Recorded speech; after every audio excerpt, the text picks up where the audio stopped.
नमस्कार। आज का सुविचार thought of the day. When in doubt tell the truth. जब संदेह हो तो सच बोल दो। अर्थात जब किसी बात को लेकर आपका मन विचलित हो या मन में कोई शंका हो तो अपने प्रियजनों से अपने मन की बात कर लेने से आपको निश्चित ही एक सही सलाह और मार्गदर्शन मिलता है। अपने हितैषियों से अपनी समस्याओं के संबंध में बात करना अवश्य ही लाभदायक होता है। धन्यवाद।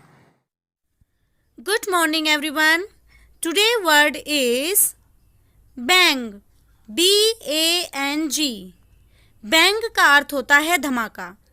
आइए इसे एक उदाहरण से समझते हैं।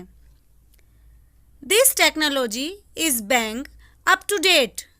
यानी कि यह तकनीक आज तक धमाकेदार है। Thank you. नमस्कार। प्रस्तुत है आज की पहेली। आज की पहेली है लाल लाल डिब्बा, डिब्बे में छेद, बंद किया ताला, क्या है इसका भेद? सोचिए सोचिए। जी हाँ, इसका उत्तर है लेटर बॉक्स। धन्यवाद। नमस्कार। आज का इतिहास। सन 1963 में डलास में अमेरिका के राष्ट्रपति जॉन एफ कैनेडी की हत्या हुई। आज ही के दिन सन 1899 में भारतीय स्वतंत्रता सेनानी शहीद लक्ष्मण नायक का जन्म हुआ था। सन 1830 में रानी लक्ष्मीबाई की सेना की मुख्य सदस्य झलकारी बाई का जन्म भी आज ही के दिन हुआ था। आज ही के दिन सन 1997 में डायना हेडन ने विश्व सुंदरी का खिताब जीता था। धन्यवाद। सुप्रभात। आज के खास में हम जानेंगे अमर शहीद लक्ष्मण नायक जी के बारे में। इनका जन्म उड़ीसा के कोरापुट जिले में भैया जनजाति में हुआ था। वे गांधी जी के शिष्य थे। इन्होंने आदिवासियों को उनका अधिकार दिलाने के लिए संगठित किया और उनका नेतृत्व किया। उन्होंने स्वतंत्रता आंदोलन, बंधुआ मजदूरी के खिलाफ आंदोलन में आदिवासियों का नेतृत्व किया। आदिवासियों ने मलका नगरी का गांधी कहते थे। 29 मार्च सन 1943 को बेरहमपुर की जेल में अंग्रेजों ने उन्हें फांसी दे दी। अपने अंतिम समय में उन्होंने बस इतना ही कहा था, यदि सूर्य सत्य है और चंद्रमा भी है तो यह भी उतना ही सच है कि भारत भी स्वतंत्र होगा। धन्यवाद। सुप्रभात। आज की प्रश्नोत्तरी। आज का पहला प्रश्न है, दूध का रंग पीला किसके कारण होता है? इसका उत्तर है कैरोटीन। आज का दूसरा प्रश्न, भारत के नए मुख्य न्यायाधीश कौन हैं? इसका उत्तर है NV रमन। आज का तीसरा प्रश्न, भारत के किस राज्य के नाम में एक संख्या है? इसका उत्तर है छत्तीसगढ़। और आज का अंतिम प्रश्न, पत्तियों का रंग हरा किसके कारण होता है? इसका उत्तर है क्लोरोफिल। धन्यवाद।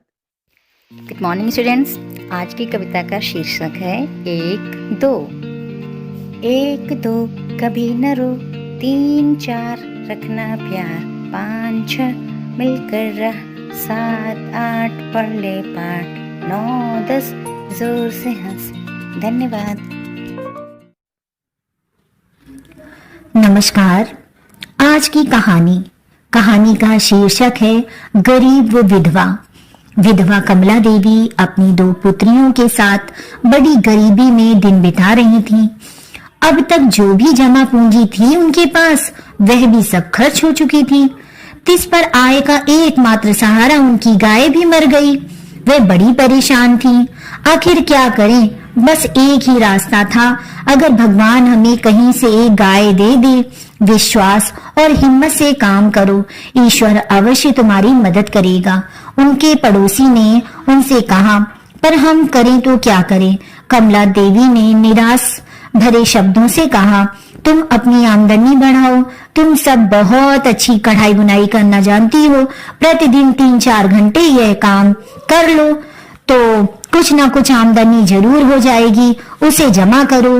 दूसरी बात यह है कि अपनी चाय का जो खर्च है उसे कम कर दो। रोज सुबह दलिया बनाकर उसका पानी पी लिया करो, जो कि स्वास्थ्यवर्धक भी होगा और बचत भरा भी होगा। इस तरह जल्दी ही दूसरी गाय खरीदने के लिए पैसे इकट्ठे हो जाएंगे। कमला देवी ने और उनकी दोनों पुत्रियों ने अपने पड़ोसी के सुझाव के मुताबिक काम करना शुरू कर दिया। साल के अंत में उनके पास इतना पैसा इकट्ठा हो गया कि वे एक अच्छी गाय खरीद सके। मेहनत, बचत और समझदारी आदमी के लिए दूसरा ईश्वर है। ईश्वर भी उन्हीं की मदद करते हैं जो अपनी मदद स्वयं करते हैं। ये कहानी हमें यही शिक्षा देती है। कहानी बहुत रोचक है, आपको बहुत अच्छी लगी होगी। धन्यवाद। सुप्रभात, मैं प्रेम वर्मा। आज मोटिवेट योरसेल्फ में बात करेंगे अभिभावकों से अपेक्षा की। कई बार हम देखते हैं कि एक अभिभावक के रूप में हम बहुत सख्त बन जाते हैं। अपने बच्चों की छोटी छोटी गलतियों के लिए उन्हें कड़ी सज़ा देते हैं, उन्हें खेलने से मना करते हैं, उन्हें बहुत सी बंदिशों में रखते हैं, बहुत सारे नियम बनाते हैं। मेरा मानना है कि एक दायरे में बच्चों को गलती करने का पूरा मौका मिलना चाहिए ताकि वो उस गलती से मिली सीख का प्रत्यक्ष अनुभव कर सकें। जो बच्चा गलतियां ना करे, शरारत ना करे, वो बच्चा बच्चा नहीं है। इसका मतलब यह नहीं कि आप उनकी हर गलती पर आंख मूंद लें। बस सज़ा और डांट का एक अनुपात होना चाहिए। बचपन बहुत ही अनमोल होता है, उन्हें यह जी लेने दें। आज बच्चों को शोर मचाने दो, कल ये बड़े हो जाएंगे, खामोश जिंदगी बिताएंगे, हम तुम जैसे बन जाएंगे। बोलने दो बेहिसाब इन्हें, कल जब ये बड़े हो जाएंगे इनके होठ भी सिल जाएंगे, हम तुम जैसे बन जाएंगे। दोस्तों संग छुट्टियां मनाने दो इन्हें, कल जब ये बड़े हो जाएंगे दोस्ती छुट्टी को तरस जाएंगे, हम तुम जैसे बन जाएंगे। भरने दो इन्हें सपनों की उड़ान, कल जब ये बड़े हो जाएंगे पर इनके भी कट जाएंगे, हम तुम जैसे बन जाएंगे। बनाने दो इन्हें कागज़ की कश्ती, कल जब ये बड़े हो जाएंगे ऑफिसों के कागज में खो जाएंगे, हम तुम जैसे बन जाएंगे।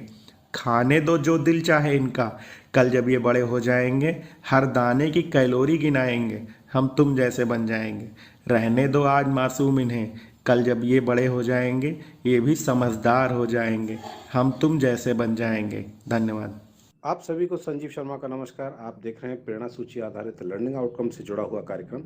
आज हम बात करने वाले हैं कक्षा 3 के गणित विषय के एलो कोड M305 के बारे में, अर्थात इसमें संख्याओं की समझ और गणितीय कार्य के बारे में हम बात करने वाले हैं।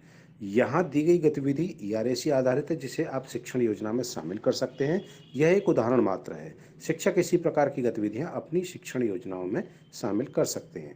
आइए देखते हैं इस लर्निंग आउटकम को प्राप्त करने के लिए हम किस प्रकार की गतिविधियाँ कक्षा शिक्षण के दौरान अपना सकते हैं। जैसा कि सभी शिक्षक देख रहे हैं, आज के इस लर्निंग आउटकम में 3 अंकों के जोड़ के बारे में, लंबवत तरीके से जोड़ने के बारे में बात कही गई है। 2 अंकों का जोड़ छात्र जानते हैं। आप छात्रों से कुछ कंकड़ या तीलियां एकत्र करने को कहें। इनमें से कुछ 10 के और 100 के बंडल बना लें। यदि यह संभव नहीं हो सके तो किसी एक तीली अथवा कंकड़ पर 10 लिखकर ये मान लें ये 10 का बंडल है और 100 लिखकर ये मान लें ये 100 के स्थान पर प्रयोग किया जाएगा। अब छात्रों को कोई एक 3 अंकों का जोड़ दें, बोर्ड पर लिख दें और उससे प्रक्रिया को पूरा करने को कहें। छात्रों को यह अवश्य बताएं कि जहां दहाई का अंक आए वहां 10, 20, 30 लिखे हुए जो बंडल हैं उनका प्रयोग करें और जहां सैकड़े की स्थिति आए वहां 100, 200 इस तरह से लिखे हुए जो हों। आरंभ में अंकों को छोटा रखें जिससे छात्रों को बहुत ज़्यादा कन्फ्यूजन की स्थिति ना हो। जब आप छात्रों के साथ अभ्यास कर रहे होंगे तो आप पाएंगे कि आरंभ में जरूर छात्रों को थोड़ा सा मुश्किल हो सकता है, पर धीरे धीरे अभ्यास के बाद उनको ये सरल लगने लगता है। बहुत आसानी से वो इन जोड़ों को करने लगते हैं। जिस प्रकार की प्रक्रिया 2 अंक के लिए होती है यह स्पष्ट करें छात्रों को कि 2 अंकों में जिस तरह से हम दहाई की बात करते हैं वही हम सैकड़े की बात करते हैं। इसी तरह से क्रमबद्ध तरीके से हम आगे बढ़ते चलते हैं। संख्या का चयन आप छात्रों के स्तर के अनुरूप करें, अपने अनुसार करें। तो इस प्रकार से इस लर्निंग आउटकम को हम प्राप्त कर सकते हैं। तो कराते रहें ये गतिविधियां और गतिविधि कराते समय छात्रों के हाव भाव को ध्यान में रखें। उनको मुश्किल आने पर उनकी मदद अवश्य करें। उनको लगना चाहिए कि आप उनको गंभीरता के साथ ले रहे हैं, गंभीरता से उनकी बात सुन रहे हैं। जब भी आप छात्रों के साथ ये कार्य कर रहे होंगे तो छात्रों को मानसिक रूप से अपने साथ अवश्य जोड़ें। तो कराते रहें गतिविधियां, हासिल करें प्रेरणा लक्ष्यों को। हम बनाएंगे प्रेरक प्रदेश उत्तर प्रदेश। जय हिंद, जय शिक्षा।